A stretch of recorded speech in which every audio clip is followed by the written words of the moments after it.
우리말에는 본래 내일을 의미하는 말이 없었습니다. 오늘, 그리고 오늘 전날을 뜻하는 어제는 우리 고유의 말입니다.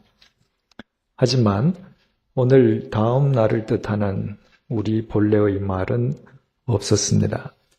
그래서 오늘날까지도 올 내자와 날 일자로 이루어진 한자어 내일을 비로소 사용하고 있습니다. 또 우리말에는 점심을 뜻하는 말도 없었습니다.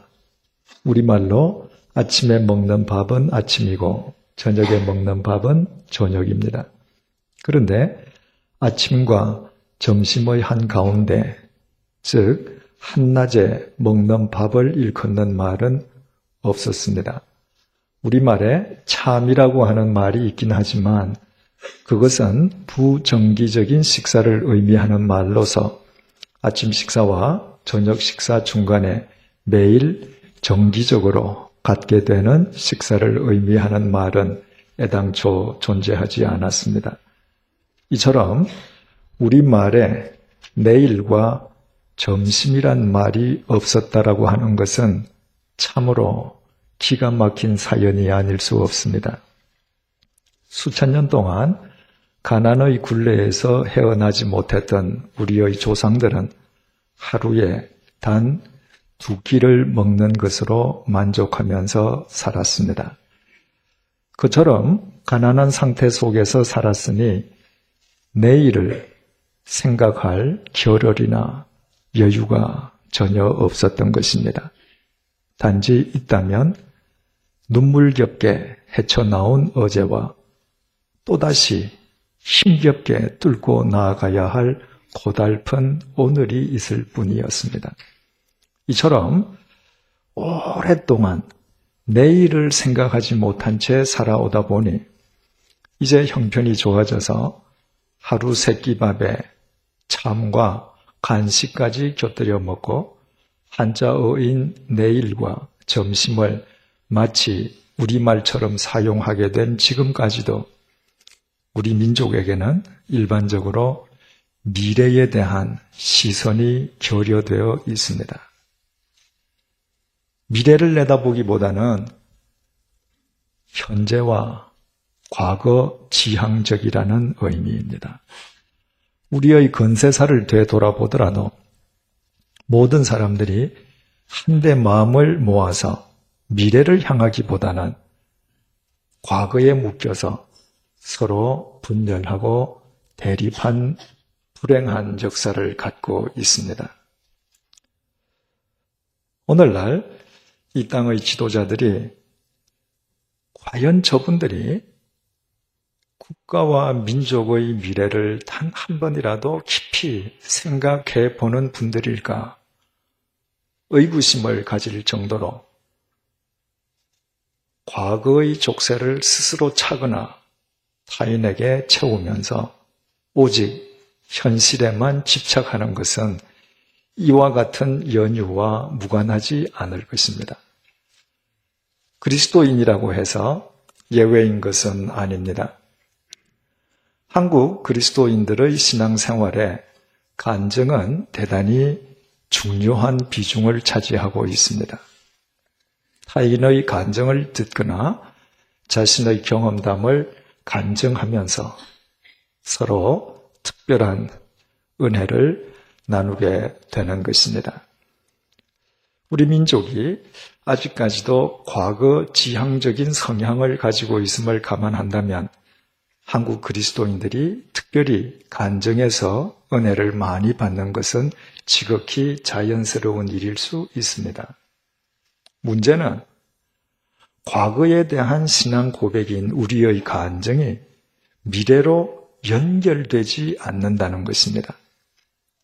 방금 굉장히 은혜로운 간증을 한 사람이 그 직후에 자신이 전혀 뜻하지 않은 불의의 사건을 접하게 되었을 때 내가 언제 은혜로운 간증을 했느냐는 듯이 쉽게 절망에 빠져버리는 경우를 우리는 우리 주위에서 너무나도 자주 접하고 있습니다. 그 이유는 대단히 간단합니다. 과거의 신앙이 오늘을 거쳐 미래로 이어지지 않기 때문입니다.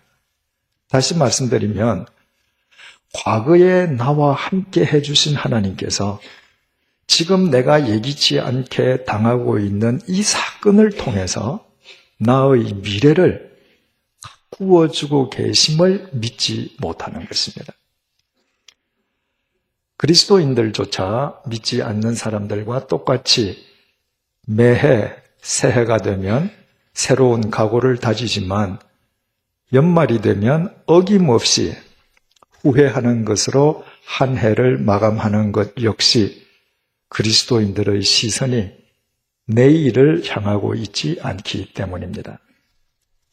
분명한 내일을 지니고 있는 자만 오늘을 후회 없이 가꿉니다.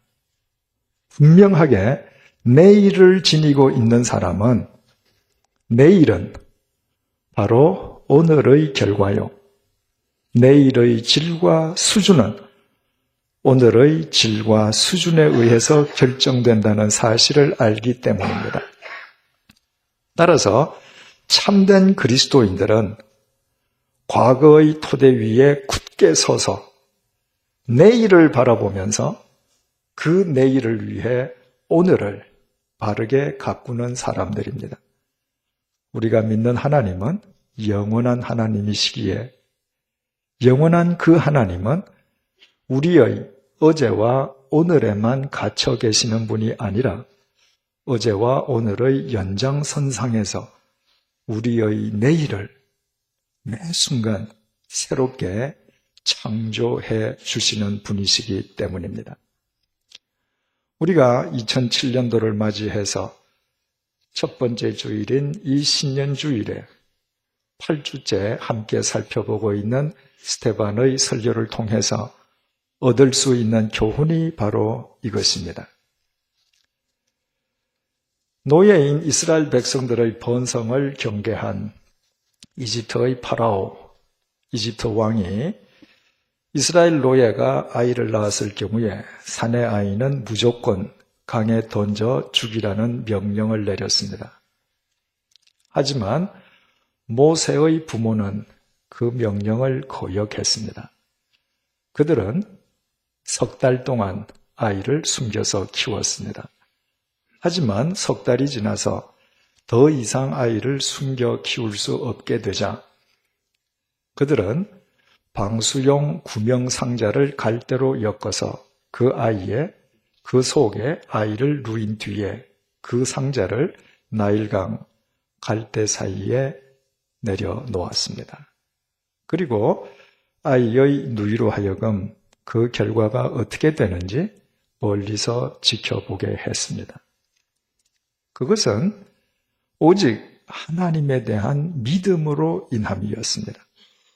하나님께서는 하나님 보시기에 아름다워하는 그 아이를 반드시 구원해 주실 것이고 그 아이를 통해서 이스라엘 민족을 구원해 주실 것을 확신했던 것입니다.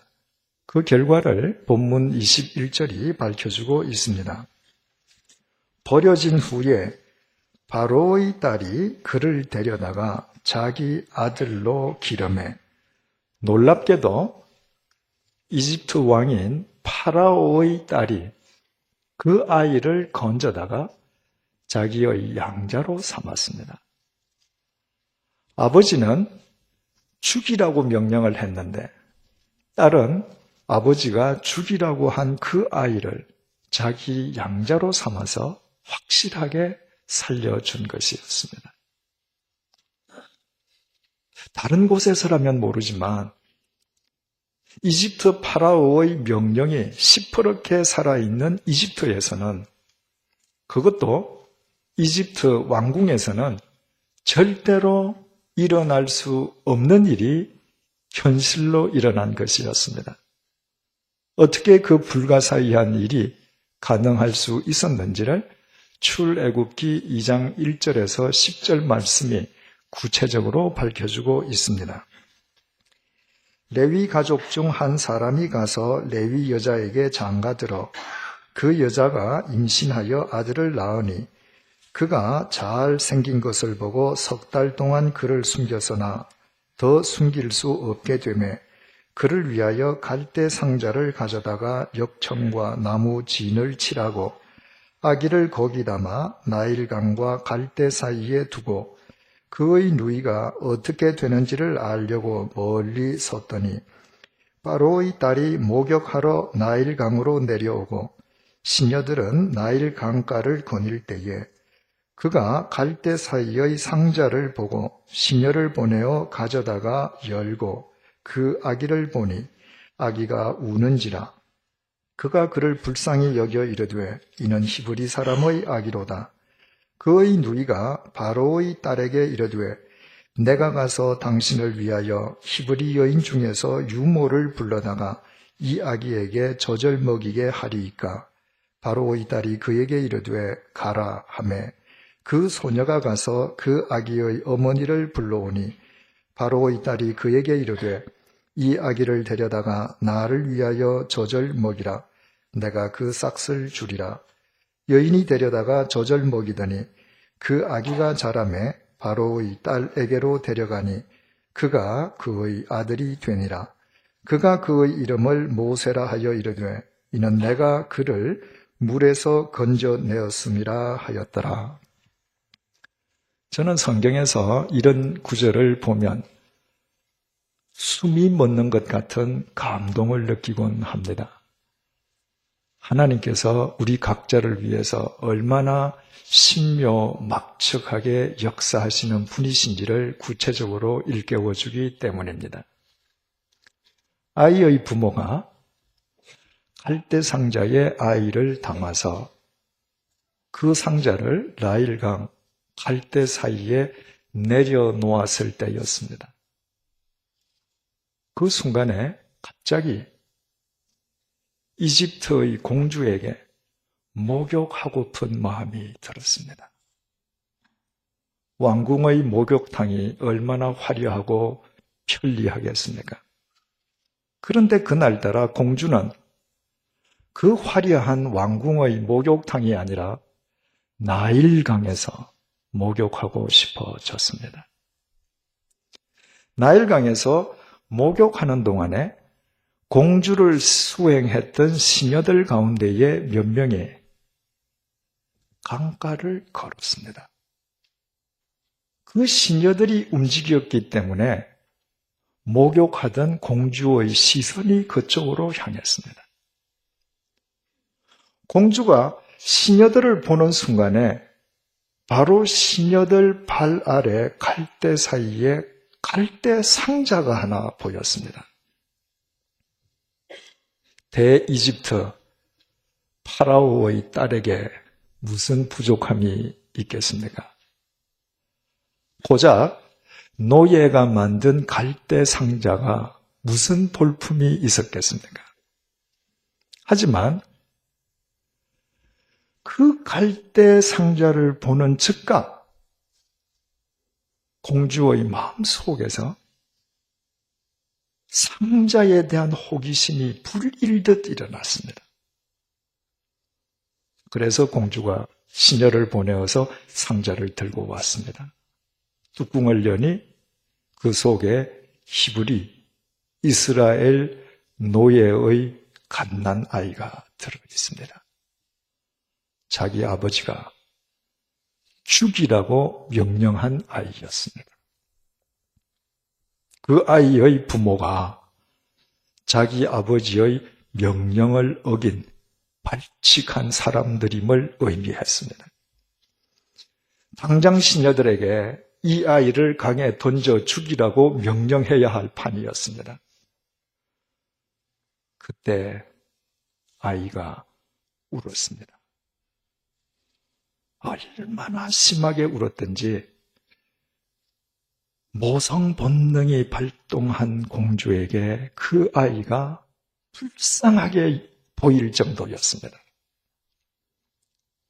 그때 그 아이의 누이 소녀가 공주에게 다가갔습니다. 희한하게도 그날에는 일반인이 공주에게 접근하는 것을 차단해야 할 경호원이 한 명도 없었습니다. 그래서 노예가 손쉽게 공주에게 다가갔습니다. 소녀가 공주에게 그 아이를 위해서 이스라엘 여인들 중에서 유모를 한 명 소개해 주겠노라고 제의했습니다. 그 소녀 역시 이스라엘 노예였습니다. 공주에게 의논이나 대화 상대자가 되기에는 턱없이 낮은 신분이었습니다. 게다가 공주에게 만약에 유모가 필요하다면 이집트 여인 가운데에서 얼마든지 구할 수 있었습니다. 그런데도 공주에게 그 노예 소녀의 말이 이상하게도 믿음직스럽게 여겨졌습니다. 그래서 공주가 그렇게 하라고 응낙했고, 그 노예 소녀는 즉각 아이의 어머니, 즉 자기의 어머니를 공주 앞에 데리고 왔습니다.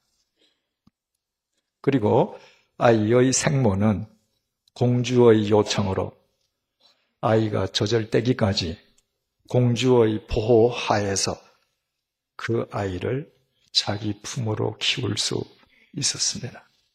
지난 시간에 말씀드린 것처럼 그 아이의 부모는 아이에 대한 자기의 집착을 철저하게 버림으로 아이를 완전 무결하게 살려내었습니다. 그리고 돈까지 받아가며 아이를 양육할 수 있었습니다. 아이가 젖을뗀 뒤에 공주는 그 아이를 아예 자기 양자로 삼았습니다. 그리고는 그 아이의 이름을 물에서 건져내었다고 해서 모세라고 지어주었습니다. 모세는 건져내었다는 뜻이었습니다.